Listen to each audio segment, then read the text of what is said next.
Entre muchas de las preguntas que nos han estado llegando y que desde que empezó el programa de Verdades Divinas ha habido la inquietud de que cómo sabemos cuando vivimos o no vivimos en la divina voluntad, qué manifestaciones podemos ver, qué señales, cómo nos podemos dar cuenta o ser sensibles a que estamos en el camino correcto que Jesús quiere. Ese va a ser el programa de hoy para que pues tengamos esto más en claro, ¿verdad, doctor? Así es. Y bueno, o sea, no solamente vamos a ver las señales de si se vive o no en la divina voluntad, sino vamos a ir viendo poco a poco señales de si realmente aceptamos la voluntad de Dios, si aceptamos el sufrimiento, si en realidad estamos recibiendo la gracia o no, para ir en camino, ¿no?, hasta llegar a las señales sobre si se vive o no en la divina voluntad. Y vamos a ir tomando lectura de los libros, pero son lecturas que van de menos a más, o sea, siempre de los libros primeros hasta los libros últimos. Vamos a empezar, vamos a ver qué nos dicen estas lecturas. El libro 3, lectura 42, febrero 23 de 1900. Dice Jesús: la señal más cierta para conocer si es voluntad mía un estado es que uno siente la fuerza para sostener ese estado. ¿Qué quiere decir esto? O sea, cualquier tipo de situación en nuestra vida, o sea, cualquier tipo de vida que tengamos, en el sentido de familia, en el sentido social, en el sentido laboral, a veces, o sea, resultan un poco conflictivos. Entonces, para saber si es voluntad de Él ese estado nuestro, es si sentimos la fuerza para sostener ese estado. Desafortunadamente, en este punto, la mayor parte de las personas van a decir, no siento la fuerza. ¿Sí? Y entonces como que tratan de alejarse. Pero lo que estamos queriendo saber es si realmente estamos o no cumpliendo en lo que Dios quiere de nosotros. Entonces, si yo tengo esa disposición, vamos a decirlo así, de continuar en ese lugar, en esa situación, estoy seguro de que ese estado es voluntad de Dios. ¿Sí? Sí, pero... Aquí lo malo es que la gente que diga no, va a decir no, es que no era voluntad de Dios que yo estuviera en este estado. Sí. Luego a veces nos gana el desánimo. El desánimo, el hartazgo, la incomprensión, ¿sí? Sobre todo en problemas de tipo laboral o de tipo familiar.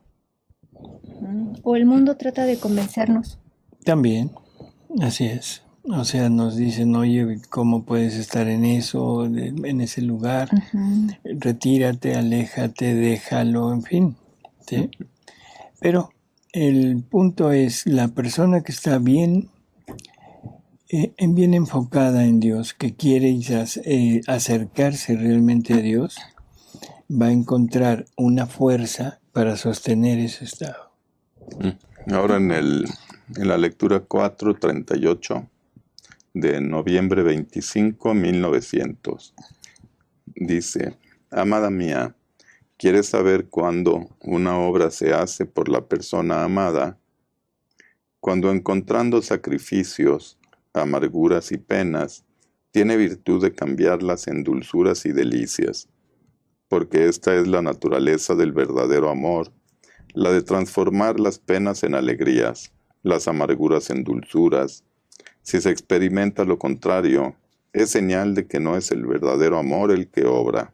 Así es. Esto también creo que es muy claro, ¿no? O sea, en cualquier situación, si yo quiero hacer una obra enfocada a Dios, o sea, dirigida a Dios, generalmente voy a encontrar un gusto en el sacrificio. O sea, a veces ponemos ejemplos así cotidianos, mundanos, para poder entender. cuando una madre o un padre tienen un hijo que está enfermo y que requiere un trasplante, por ejemplo, de riñón, y el padre o la madre son aptos para darlo, se ofrecen voluntariamente, ¿no? Y sabemos que la operación pues va a tener molestias, va a ser doloroso, va a ser molesto, va a tener un riesgo, pero se afronta con todo gusto. Y cuando ven que dio resultado, se sienten felices, aún a pesar de estar en una situación no muy agradable. Sí. Entonces aquí es lo mismo. La naturaleza del verdadero amor es transformar las penas en alegrías. Entonces no importa lo que estemos pasando en ese momento, si realmente lo estamos haciendo por amor a Dios, vamos a sentir en nosotros una satisfacción, incluso en el dolor y en el sufrimiento. Continuamos con el volumen 4, la lectura 40, diciembre 23 de 1900. Dice Jesús: tú, en una palabra, has aferrado todo, pidiéndome lo más grande que hay en el cielo y en la tierra, y yo, en este santo querer, deseo y quiero mayormente conformarte, y para hacer que te sea más dulce y gustoso mi querer, ponte en el círculo de mi voluntad y observa en ella sus diversas virtudes y cualidades, deteniéndote ahora en la santidad de mi querer, ahora en la bondad, ahora en la humildad, ahora en la belleza, ahora en la pacífica morada que produce mi querer. Y en estas paradas que hagas adquirirás siempre más nuevas e inauditas noticias de mi santo querer.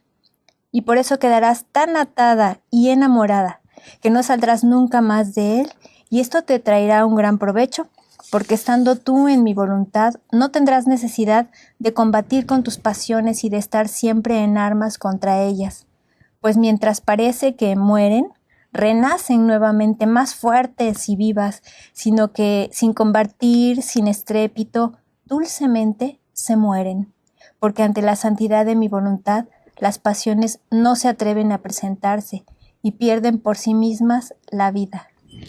Esto es interesante y muy importante, ¿no? O sea, un alma que ya realmente está viviendo en la divina voluntad definitivamente no tiene este combate, no tiene esta lucha con sus propias pasiones. Cada uno de nosotros tenemos alguna pasión en nuestro interior. O sea, algunos por una cosa, otros por otra, pero todo mundo tiene este momento de lucha consigo misma.